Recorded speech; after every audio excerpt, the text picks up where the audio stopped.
I've never done cool weather grazing before, so a lot of this is new just from what I've read and what I've seen others do. For the past week, we've had the cows up in this section of the hayfield. We've ran our temporary fencing into the paddocks.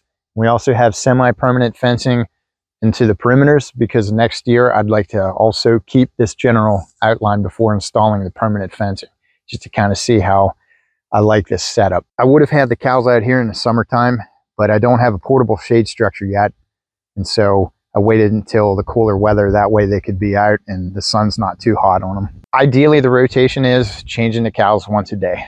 We only have 3 cows, and we're experimenting with the paddock size, and so even with having them in for 2 days, they haven't been chewing it down. So I'm fine with the 2 days. Right now it's working.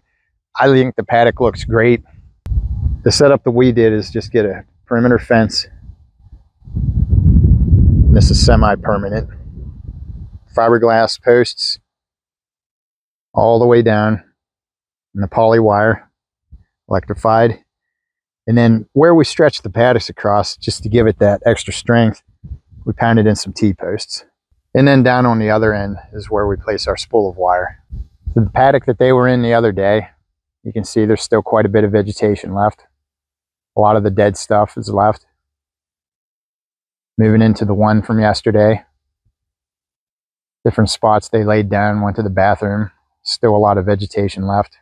There's not much difference between this one and the one that they're in right now. They've been kind of hanging around the edges for some reason. So here's a comparison between where they were at for a few hours to this part of the hayfield they haven't been in yet. What's up, Big Mouth? Looks like you got into some hitchhikers. Huh? Where'd you get into the hitchhikers at? We'll go visit old Red. You taking a Sunday nap, Big Red? Everything that I've been studying says you just got to experiment, just see what works for your area. And so far, having a couple cows like this, 2 days has been good. So what we could do in the future is maybe reduce the paddocks, cut them in half. But right now, I think it's fine leaving them 2 days here. So the paddock setup is temporary, quick pulling, and then the perimeter fence. At some point, I want to get some hogs in here, get rid of all the scrub brush and stumps and everything, turn this into hayfield.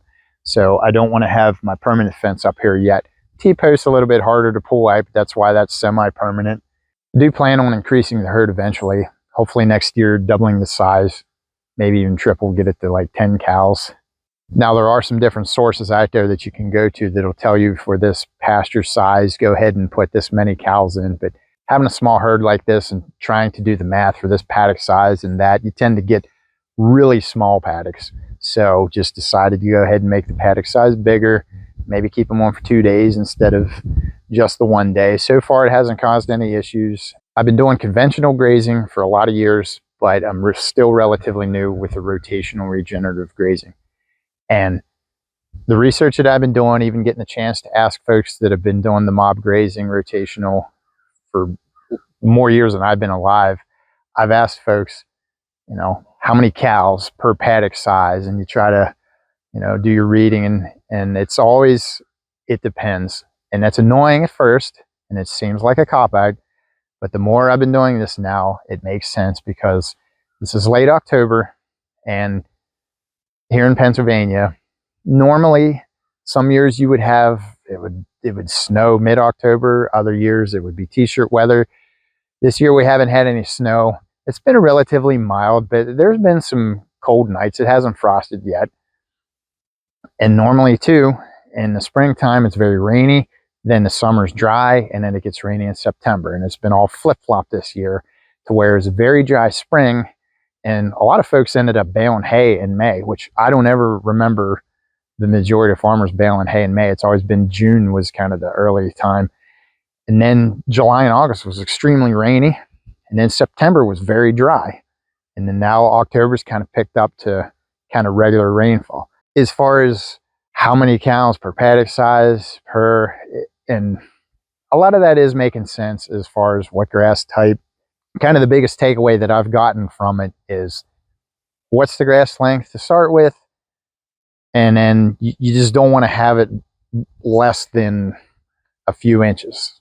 And that number, still, everyone's kind of, it depends, but in general, I guess you just don't want it looking like your yard. You want to keep it relatively high. The length that it is here now, we got plenty of hay and we got plenty of field here for the cows, so we're keeping it at a safe length.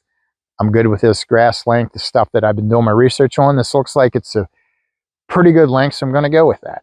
And then we'll see how this looks in the springtime, because I plan on baling this in the spring. And then I'll find out whether I had them on here for too long, whether the hay will look really nice in the spring.